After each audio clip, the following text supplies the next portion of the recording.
But now that we have our best tuned model, what we want to be able to do is to go and serve that model in just a few commands. So one of the first things that we need to be able to do is find out what the model looked like in the model evaluation stage. We go into the artifacts, we look into the visualizations, and remember we took these rock snapshots.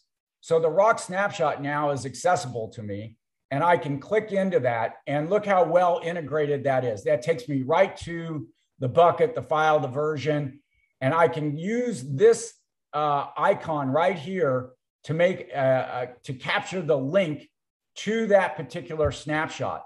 And now I want to go and build a new notebook based upon that particular snapshot. So I go into my notebook server creation form and I say, look, I want to build one for best served model, right? And all I have to do is paste in that URL.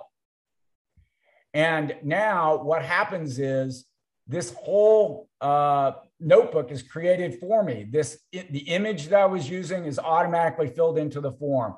My CPU and RAM are automatically filled in. My GPU, if I had them, automatically filled in. Here, my workspace, I've got a clone of that complete environment.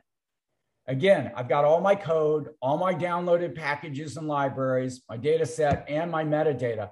I didn't have to do anything. It's just there for me. It's incredible.